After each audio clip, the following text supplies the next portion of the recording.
Hey there, Bob from Oregon's Constant Garden. Welcome to the OCGFAM show to you, my YouTube buddies.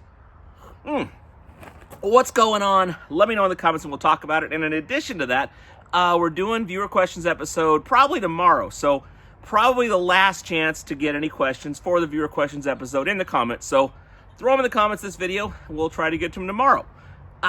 Today's show, I think, is kind of a beginner topic, but also a easy breezy, intuitive grower type topic. So we talk a lot about doing pH for the mix when you're mixing your nutrients. Very important. But we also talk about pHing the soil to see what the pH level of the soil is, checking for parts per million in the soil, doing slurry tests, all that different stuff. And all that stuff can be very useful if that's your jam. But for the most part, and in most situations, you can use some pH strips to pH your mixture. And then once you got the mixture right, you can pretty much leave that how it is. Maybe check it every once in a while and really eschew all that other stuff and just look at your plants and see how they're growing and do a flush to keep things in line. So you don't have to be a math whiz to do this. There are much simpler ways to do it.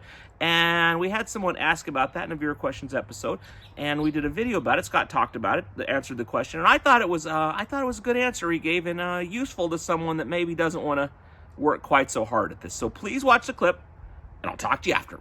Christy Trejo, Low 4M. Hey there, Bob.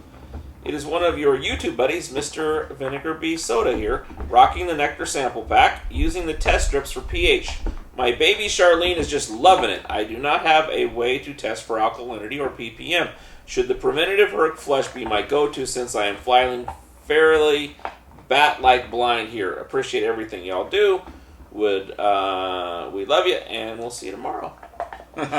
So, you've decided to watch our show too many times. Yes. You're picking up Bobisms. The big kahuna. Now you just go into the bathroom, look in the mirror, and say, no! No! Stop!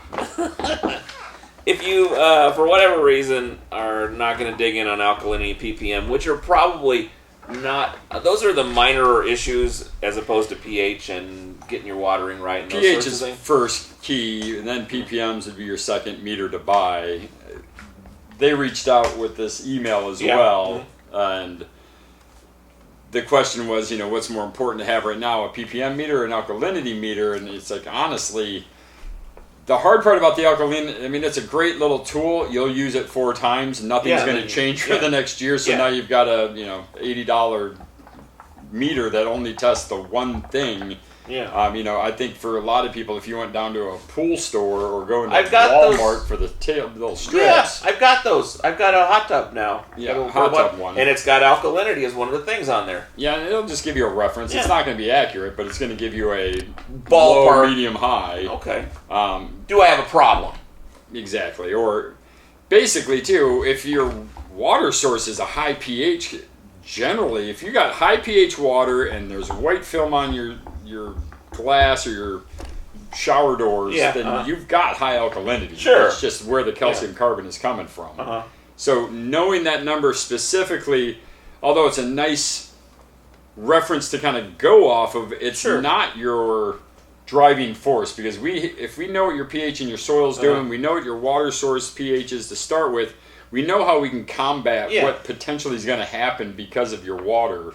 By the time we get into bloom, we know that we can either add in some calcium carbonate to build in the alkalinity, or we can start feeding more acidically to try to break down the excess alkalinity that some of these people have in their water sources. So the alkalinity is significant in how it affects the pH, not in and of itself, in the big picture of simplifying the equation.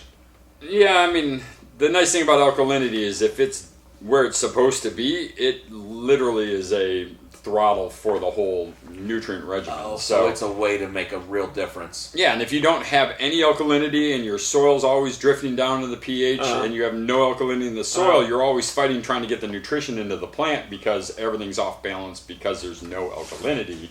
But building that in with calcium carbonate, whether you build a charger like OCG has built out those CO2 chargers that Pig taught us how to build, CO2 reactors, or just knowing my water is garbage or my water is RO or my water is distilled, knowing that, I know it's stripping the alkalinity out of my potting soil all the time. So now that I'm aware of this situation, by the time I go into bloom, I'll make sure to add in calcium carbonate right before I go into bloom. So when the plant triggers over, pH is corrected, it starts to kind of raise back up, and it has this stockpile of alkalinity in the carbonate that will be continuously broken down through the RO distilled or garbage water, and that will convert all of that into pure alkalinity. And so you can create your own alkalinity. If your water source doesn't have it naturally, you can make it in the soil just by adding limestone in. Okay, what do you think of that? Informative, entertaining, helpful? Let me know in the comments. Also, get your viewer questions in the comments. I love you. I'll see you tomorrow. The OCG Fam Show. It's pretty good. It happens every day. It's the OCG Fam Show. See you tomorrow.